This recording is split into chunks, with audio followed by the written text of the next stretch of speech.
지난주에 우리가 명절을 보내기 전에 말씀을 증거했습니다. 우리가 가족을 복음화시키는 차원에서 역전의 드라마를 제작했는데 여러분 잘 촬영하고 오셨습니까? 우리 좌우에 계신 분들께 인사합시다. 수고 많으셨습니다. 네, 수고 많으셨습니다. 여러분 포기하지 마시고 가족 복음화를 위해 계속 기도하시기 바랍니다. 우리는 매일 삶의 자리에서 선택을 합니다. 오늘도 교회 오실 때 어떤 옷을 입고 오실지, 아침에도 무엇을 먹을지 마실지에 대해서 여러분 아마 고민하며 여러분 선택했을 것입니다. 세상은요 우리에게 이런 말을 합니다. 아니 교회 가서 뭐 예수 믿으면 돈이 나와 쌀이 나와, 왜 자꾸 예수님께 뭘 아뢰고 부탁하냐, 이런 잘 모르는 얘기들을 하게 되죠. 그래서 우리 보고 하는 얘기가 적당하게 믿어라, 너무 빠지지 마라, 너무 거기에 빠지면 큰일 난다. 여러분 우리는 세상에 이런 얘기를 들을 때에 내가 너무 신앙생활을 잘못하고 있는 거 아닌가 약간 의심이 들 때도 있습니다. 여러분 우리는요 영적 개인의 각 개인의 계기판이 있습니다. 제가 한 3년 전에 있었던 일인데요, 고속도로를 운전하는데 기름을 한번 넣어야 되는데 충분히 인천까지 갈 수 있어 하다가 기름을 넣어야 될 휴게소를 지나쳐 버린 겁니다. 그런데 계기판을 보니까 갑자기 정체가 되기 시작하는데 걱정이 되더라는 겁니다. 딱 10km 갈 수 있는 기름이 남은 거예요. 이제 고속도로에서 설 수 있는데, 아까 조금 전에 아내가 기름 넣으라 했을 때 괜찮다고 고집을 부렸던 제가 괜히 할 말이 없어서 걱정하지 말고 충분히 갈 수 있다고 그런 얘기를 했지만 사실 긴장을 하며 핸들을 잡고 왔던 기억이 있습니다. 우리는 괜찮아, 영적으로 아무 문제 없어, 우리는 그렇게 호언장담할 수 있을지 모르겠지만 정작 우리가 어떤 일을 선택해야 될 때 어느 것이 맞는지 하나님의 마음을 느끼지 못한다면, 하나님의 뜻을 깨달을 수가 없다면 여러분 그것이 얼마나 불안한 일입니까? 세상에는요 취업의 문제든 진로의 문제든 업무의 문제든 인간관계의 문제든 많은 선택을 해야 될 때가 있습니다. 그때 성령의 인도하심을 받을 수 있는 우리 모든 성도님들 될 수 있기를 축원드립니다. 그러면 우리 이렇게 한번 선포해 볼까요? 첫 번째, 성령의 인도함을 받읍시다. 여러분 오늘 성경에 보면요 수리아 안디옥 교회에서 제1차 선교로 선교사 2명을 파송하는데 바나바와 바울을 파송합니다. 여러분 성경에는 안디옥 교회라는 명칭이 2개 나오는데 비시디아 안디옥도 나오고 수리아 안디옥도 나옵니다.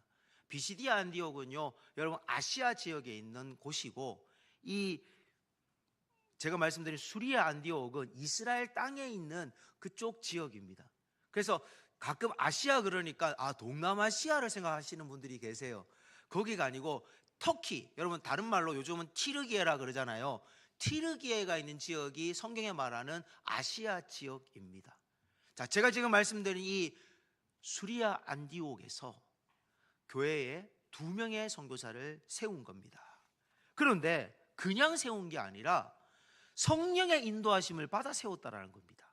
사도행전 13장 2절 3절을 보면 주를 섬겨 금식할 때에 금식까지 하며 성령의 인도하심을 받았습니다. 내가 불러 시키는 일을 위하여 바나바와 사울을 따로 세우라 하시니 이에 금식하며 기도하고 2 사람에게 안수하여 보내니라. 안디옥 교회를 이끌어가는 바나바인데, 그리고 담임 목사가 바나바라면 부목사 역할하는 사람이 바울인데 2명 다를 안디옥 교회에서 보내라는 겁니다. 여러분 교회는 어떻게 누가 책임을 지냐는 거죠. 그런데 성령께서 그렇게 하기를 원하니 2명이 파송을 받습니다. 그러면서 그들은 성령 인도함을 받아 13장 4절에 보니 실루기아에 내려가 거기서 배 타고 구브로에 갔다라고 합니다. 여러분 제가 지금 구브로라고 있는 곳은 바로 그 지중해에 있는 섬인데, 지중해에서 3번째로 큰 섬이 바로 구브로 섬입니다. 제가 지도로 한번 설명을 드린다면 이 구브로란 섬은요 지금은 여러분이 세계 지도를 본다면 키프로스라는 이름으로 볼 수가 있습니다. 여러분 세계 지도를 보시면요, 키프로스, 영어로는 또 다른 말로 사이프러스라고도 읽습니다. 이 사이프러스나 키프로스는 같은 섬의 이름입니다. 과거에 이 옛날 아주 왕성했던 이 시절에는 광산이 이곳에서 개발이 된 겁니다. 구리를 캐치하고, 그리고 이곳에서는 배를 건조하는 조선소가 있었습니다. 저를 보여주시고요. 이 조선소가 있다 보니까 돈을 엄청나게 많은 사람들이 벌 수 있었던 겁니다. 그래서 이 항구에서는요, 많은 사람들이 돈을 벌어서 그것을 쾌락을 누리는데 사치하며 향락을 누리는데 그 돈을 쓰기 시작한 겁니다. 그 섬에서는 어떤 신을 섬겼느냐? 아프로디테라는 미의 여신을 섬겼던 겁니다. 그곳에 엄청난 영적인 어둠이 그 땅을 지배하고 있었습니다. 그곳에 하나님은 처음 이 바울과 바나바를 선교사로 보낸 것입니다. 근데 이 구브로 섬에는요, 중요한 도시가 두 개가 있는데 바로 바보라는 도시와 또 살라미라는 도시입니다. 한번 다시 또 다른 지도를 한번 보여주시면요, 이 살라미는 여러분 따로 지금 지중해 바다에 있는 구브로 섬 찾으셨습니까? 직사각형 위에 있는 섬입니다. 자, 살라미와 바보라는 게 점이 두 개가 있는데 저기 실루기아에서 항구에서 살라미 항구로 도착을 합니다. 살라미도 항구고 실루기아도 항구입니다. 자, 그런데 살라미는 과거에 어떨 때는 살라미가 수도였고 또 어떤 때는 바보가 수도이기도 했습니다. 지금 우리가 성지순례를 가보면 이 살라미는요, 아주 진흙벌과 같은, 지금은 항구에 예전에 영광이 없는, 정말 초라하게 비길 바 없는 그런 항구로 지금은 변해버렸습니다. 예전의 명성이 다 사라진 거죠. 뻘밭이 돼버린 거예요. 자, 그런데 이 키프로 섬은 지금은 누가 통치하느냐 보면, 또 다른 지도를 보여주시면 지금은 영국이 한 3분의 1을 통치하고 분단이 되어져 있는데 3분의 1은 터키, 티르기예가 차지합니다. 위쪽 북쪽 붉은 쪽 색깔은 티르기예, 터키가 차지하는 지역이고, 우리가 말하면 쉽게 우리가 UN이 우리가 지금 JSA 지역을 통치하는 것처럼 이 파란색 지역이 국제연합기구가 통치하는 지역입니다. 분단된 지역인 거죠. 근데 오늘 이곳에 이제 사도 바울과 바나바가 갔습니다. 제가 이 지역을 한 번 더 성경을 통해서 여러분들이 머리에 기억할 수 있도록 4절과 5절을 보여드리도록 하겠습니다. 4절에 보면 실루기아 항에서 구브로 섬에 가서 구르보 섬에 있는 살라미 항에 도착한 겁니다. 그리고 유대인들은 10명만 모이면 회당이 있으니까 유대인들에게 복음을 전하기 위해서 회당을 찾아간 겁니다. 그래서 수리아 안디옥 교회, 실루기아, 구브로, 살라미, 이렇게 지금 1차 전도여행의 코스가 설명이 되고 있습니다.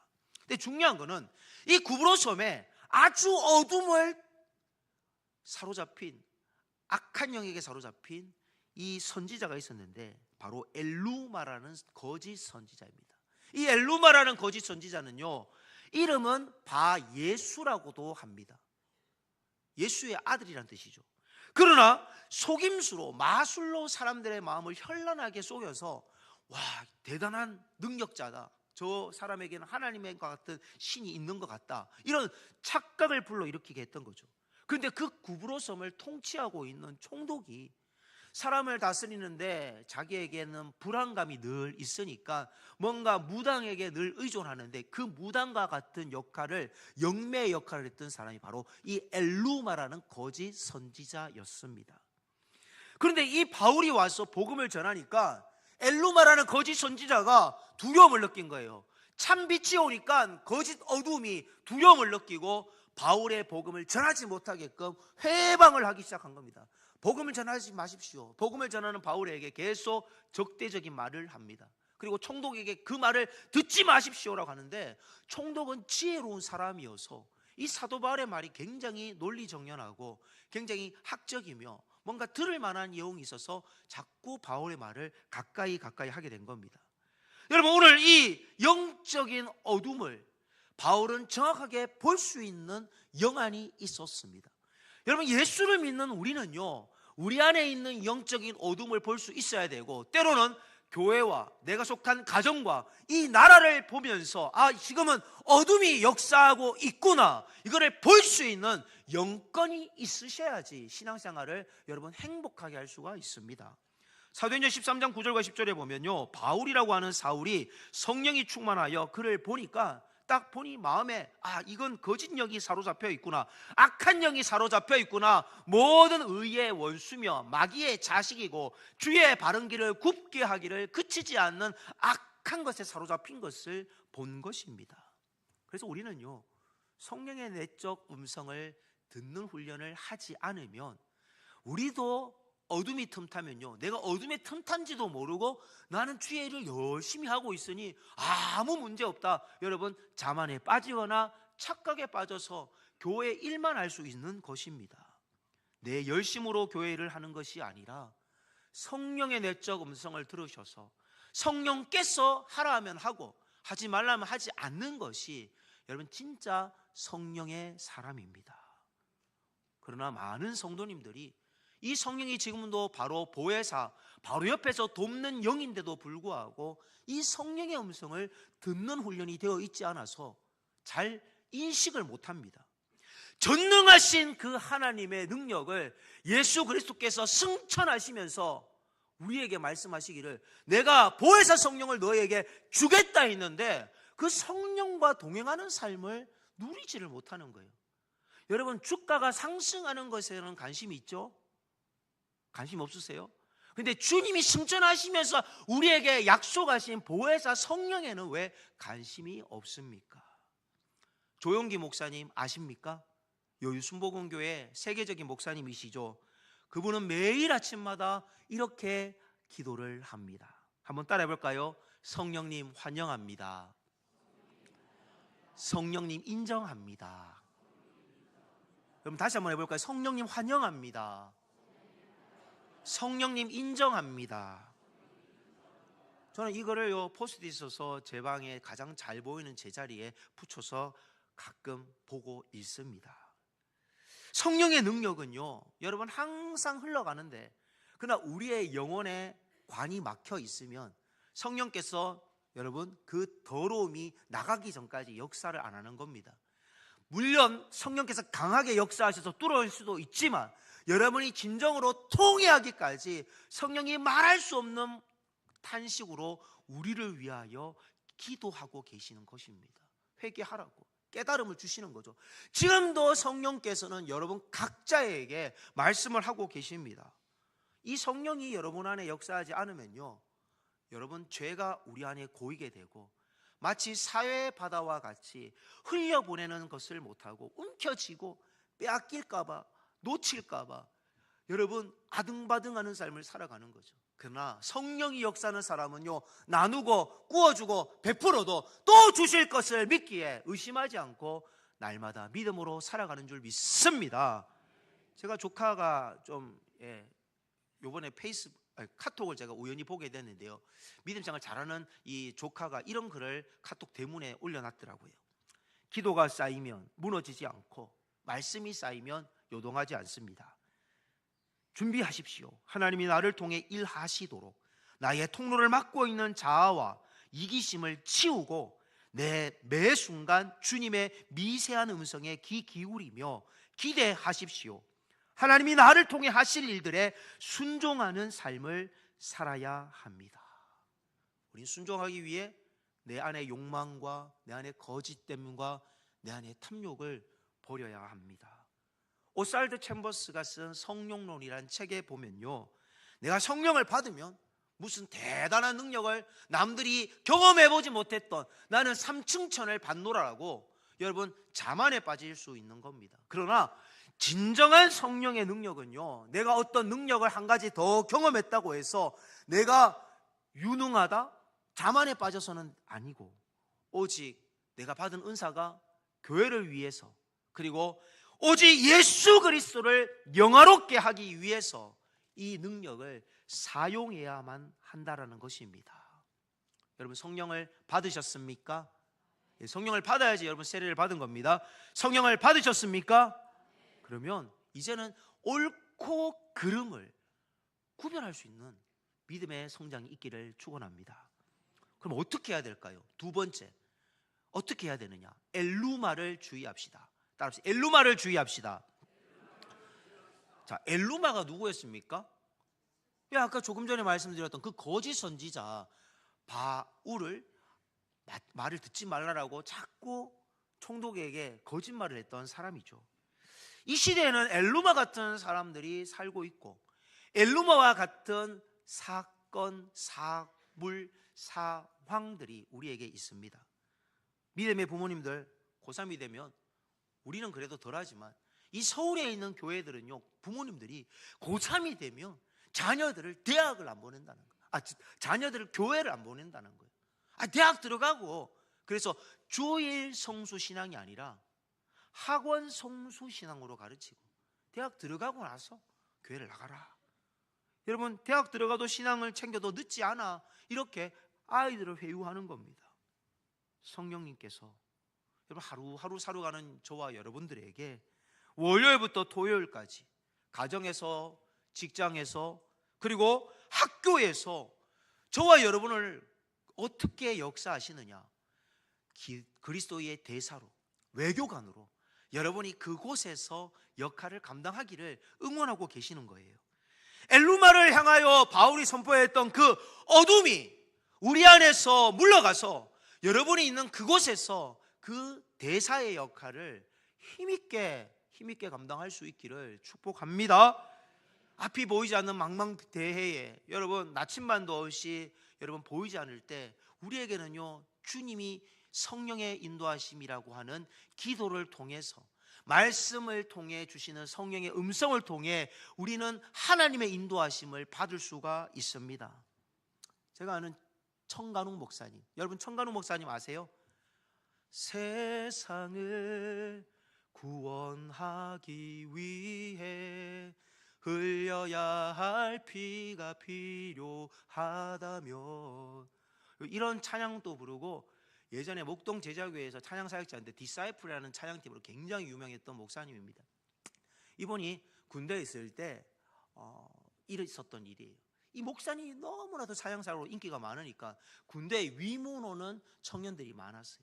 근데 특별히 3명의 자매가 목사님을 너무 좋아해서 목사님 있는 부대로 이제 온 거예요. 근데 목사님은 그 3명 중에 정말 예쁜 자매가 한 명 있었는데 마음에는 너무 마음에 들더라는 거예요. 근데 목사님은 그 자매랑 결혼했을까요? 안 했을까요? 어떻게 아셨어요? 그 자매도 물론 예쁘고 다른 자매도 예뻤겠지만은 목사님은 외적으로 제일 예쁜 자매를 선택하지 않고 어떤 자매를 선택했느냐? 지금 살고 있는 사모님은 그 집안이 순교자의 피가 흐르는 집안이었던 거예요. 선택의 기준에 있어서 뭐가 기준이었느냐? 순교자의 피가 있는 집은 주님이 책임져 주신다라는 그 믿음을 선택할 수 있었다라는 겁니다. 여러분, 이 자리에 계신 사랑하는 성도 여러분, 주님이 여러분들의 눈물과 헌신을 주님이 모른다고 생각하십니까? 우리 집에 아무것도 없는 여러분 허벌관 같은 광야에 있을지라도 하나님 앞에 여러분 기도를 시작하시기를 바랍니다. 성령께서 여러분이 기도하기를 시작할 때에 여러분의 가정에는 어둠과 저주는 끊으시고 새롭게 일을 행하심을 믿으시기를 축원드립니다.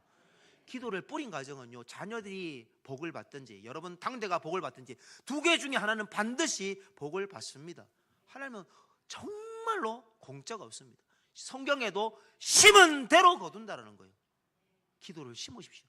아무리 가난해도 심으면 여러분 반드시 물건, 영권을 하나님이 주시는 것이 하나님의 복입니다. 하나님의 평가가 우리 세상에서 말하는 이력서에 있다면 우리가 어떻게 세상에서 성공할 수가 있겠습니까? 그런데 세상을 보면요, 저 사람은 뭘 해도 잘 되는 사람이 있고 하나님이 그 부모를 통해 기도의 백이 있기 때문에 풀린다라는 거예요. 여러분, 남을 비교하지 마시고 기도하시기를 축원드립니다. 우리는 마귀와하고 평화 조약을 맺을 수 없습니다. 마귀가 나에게 아무리 좋은 조건을 제시해도 여러분 마귀하고 협상해서는 안 됩니다. 오늘 총독 서교 바울은 그동안 마술사 바예수에게 쏘갔죠. 아, 내가 쏘갔구나. 사도행전 10장 13장 11절 12절 보라, 이제 주의 손이 내 위에 있으니, 바울이 선포합니다. 내가 맹인이 되어 얼마 동안 해를 보지 못하리라니 즉시 안개와 어둠이 그를 덮어 인도할 사람을 두루 구하는지라. 이에 총독이 그렇게 된 것을 보고 믿으며 주의 가르치심을 놀랍게 여기니라. 그 바예수라는 마술사가 갑자기 눈이 안 보이니까 정말 바울이 말하는 그분이 맞구나. 그리고 오늘 이 영적인 문제를 본 총독이 또 하나의 영적인 도약이 어디서 이루어지는지 12절에 다시 한번 보시면 이렇게 얘기합니다. 그 기적을 보고 믿었지만은 오히려 그 기적은 한 번의 사건이었고 믿음이 자라게 된 배경에는 주의 가르치심 때문이라는 겁니다. 주의 가르치심을 놀랍게 여기니라. 바울의 설교를 듣고 믿음이 자란 거예요. 여러분, 영적인 성장에는 반드시 말씀의 역사가 개입되어야만 됩니다. 말씀에 개입이 없으면요, 여러분 신비주의에 빠지거나 여러분 잘못된 영에 빠질 수가 있는 겁니다. 영안교회라는 부산에 있는 교회인데 원로 목사님이신 박정건 목사님이 있어요. 그분이 이런 말을 해요. 저는 짧은 목회 경험이라면서 자기 목회를 얘기하는데, 교회가 부흥되고 잃어버린 영혼들이 하나님 앞에 돌아올 때 사단이 자신의 교회를 가만두지 않더라는 겁니다. 교회가 부흥될 때 교회에 여러 가지 일들이 있는데 아무것도 아닌 문제가 교회를 힘들게 한다는 거죠. 괜시리 성도들의 마음에 섭섭병을 줘가지고, 목사님 마음에도 섭섭병을 주고 서운한 마음을 줘가지고 이걸 엉뚱하게 큰 문제가 되게 한다는 거죠. 목사님들 또 인사를 하다 보면 집에 갈 때 여러분 한 사람한테 악수를 하다 보면 이 악수하는 분이 빨리 얘기를 안 끊어주고 길게 얘기하는 경우가 있어요. 그러면 그 다음 사람은 악수도 못하고 그냥 지나가야 돼요. 그렇잖아요. 계속 내려오니까 또 밀려 내려가니까요. 그러니까 이 악수 못하고 지나간 사람, 아, 목사님이 나를 안 사랑하는 거구나. 아, 그게 아닌데, 그런 오해를 받을 수 있는 거죠. 그리고 이런 얘기를 하면서 여러분, 이 사람하고 얘기를 해야지 이렇게 얘기할 수 없잖아요. 그 다음 사람하고. 그건 예의가 아니잖아요. 그래서 그렇게 악수를 할 때도 이 사람한테는 이렇게 흔들었는데 내가 할 때는 이렇게 하면 뭐지? 좀 목사님은 저 사람은 엄청 좋아하고 나는 요 정도로 좋아하나? 여러분 또 이렇게 오해하시지 마시기 바랍니다. 여러분, 사단은 예배 잘 드리고 가는 여러분의 마음에도 엘루마 같은 마음을 여러분에게 유혹할 수 있습니다. 저는요, 우리 교회가 견고한 진을 이루기 위해서 늘 수요일마다 기도하는 제목이 있어요.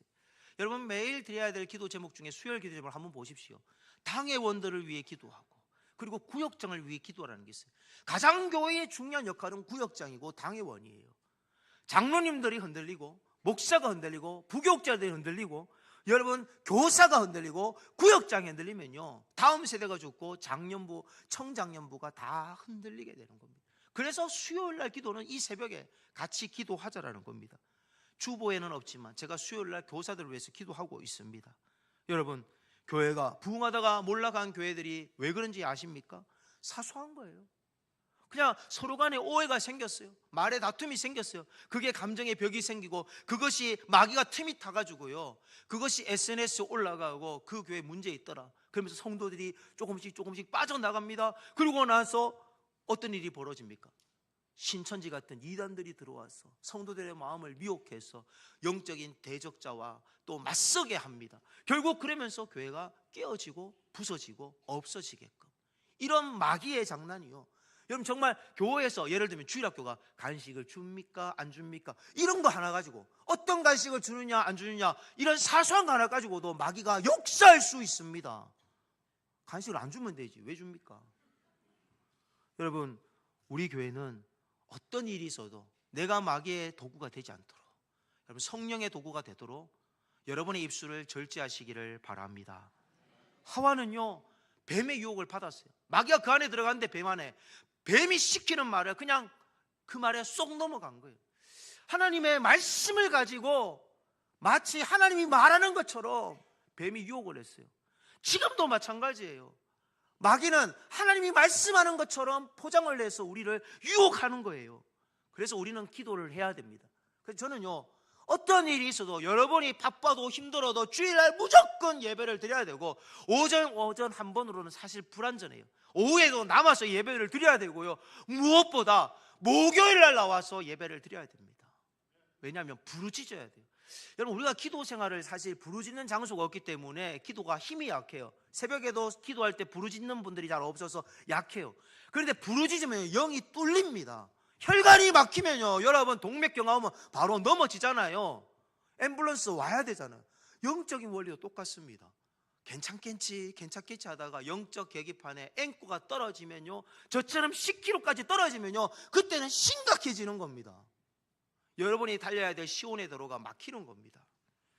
오직 예수 그리스도 십자가의 능력을 의지하는 여러분 기도의 자리를, 퇴근을 하고 교회를 격려하시든, 이 동네에 사신다면 운동을 하다가 교회로 여러분 들어오셔서 기도를 하시든, 우리 교회 비밀번호는 9191예요.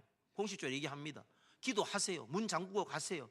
여러분 CCTV 있으니까 여러분이 뭘 해도 다 찍힙니다. 그리고 항상 교회를 위해 24시간 기도하는 그런 교회가 되기를 축복합니다. 여러분, 경제가 호황이죠. 여러분, 경제가 호황이에요. 사람들은요 지금 잘 몰라요. 그러나 교회가 지금 굉장히 어려운 위기를 맞고 있습니다. 이 안에 있는 영적인 어둠의 전략을 여러분 볼 수 있기를 축복합니다. 목사님들이, 지금 큰 교회 목사님들, 저부터도 마찬가지입니다. 어떻게 하면 이 교회가 같이 연대해서 하나님의 나라를 세울까에 대한 처절한 눈물이 회복되어야만 합니다. 성도가 기도하지 않아서 우리 교회가 아무 문제가 없어서 여러분, 그것이 우리 안에 있는 해결점이 아닙니다. 우리 스스로가 우리 안에 경각심을 가지고 먹고 사는 문제 아무 문제 없으니 괜찮다가 아니라, 내가 영이 살고 있는가, 내가 죽어 있는가를 여러분 성찰합시다. 저도 목회에 전념하고, 여러분들도 여러분의 주어진 일에 전념하되 성령께서 여러분에게 시키시는 그 음성 안에 순종할 수 있기를 축원드립니다. 사도행전 13장 2절 말씀에 보면, 자기가 일하고 싶다고 교회에서 일하는 게 아닙니다. 바울도 바나바도 성령이 불러내니까, 시키니까 그 일을 한 거예요. 우리는 성령의 일인지 이게 내 일인지를 구별하는 기준이 있는데, 디모데후서 1장 7절과 8절에 보면 이 기준이 이렇습니다. 하나님이 우리에게 주신 것은 두려워하는 마음이 아니요, 성령이 주신 음성은 두렵지 않습니다. 오직 능력과 사랑과 절제하는 마음이니. 여러분, 주의 일을 할 때 능력의 마음이 있습니까? 사랑의 마음이 있습니까? 절제하는 마음이 있습니까? 내가 하고 싶다고 내가 하고 싶은 말 다 하는 게 아니라, 때로는 울리는 꽹과리가 되지 않기 위해 참아야 되는 거예요. 그 입을 닫아야 돼요. 오직 하나님의 능력을 따라 복음과 함께 때로는 고난받을 각오도 해야만 하는 것입니다. 이제 우리는 세상에 파송받은 선교사들입니다. 바울과 바나바만 파송받은 것이 아니라, 여러분이 있는 그 직장에 파송받은 선교사로서, 여러분 일터 선교사로서, 가정 선교사로서, 학교 선교사로서 여러분 그 사명을 감당하기를 원합니다. 에베소 6장 12절 말씀에 보면, 이 어둠의 세상 주관자들과 하늘에 있는 악한 영들을 여러분 상대할 수 있기를 축원드립니다. 이번 주 목요일부터 여러분 결단하여 주시고 나와 주십시오. 그리고 부르짖어 주십시오. 그리고 3월달 첫째 주가 되는 새학기를 맞이하는 우리 다음 세대를 위하여, 나는 우리 애들 다 컸는데, 그게 아니라 우리 4대가 다 나와 예배를 드리는 월사 기도회가 되도록 나와 주십시오. 저는 제 책상에 그 작은 메모지를 여러분에게 보여드립니다. 여러분들도 이렇게 한번 기도 메모를 한번 읽어보셨으면 좋겠어요. 같이 한번 읽어볼까요? 사랑의 성령님, 시작. 띄워주시기 바랍니다. 네, 다음 자막 시작. 사랑하는 성령님, 환영합니다. 인정합니다. 나를 도우소서, 나를 붙드소서. 이번 한 주간도 승리하게 하심을 믿고 감사합니다. 예수님의 이름으로 기도합니다. 아멘. 우리 따라합시다. 성령님 환영합니다. 성령님 인정합니다. 나를 도와주소서, 나를 붙드소서. 자, 기도하겠습니다. 하나님, 우리 사랑하는 믿음의 권속들이 이번 한 주간 이 성령의 역사하심 속에서 하나님 어둠을 몰아내며 하나님 악한 영들과 대적하며 승리한 한 주가 되도록 인도하여 주옵소서. 예수님 이름으로 기도합니다. 아멘.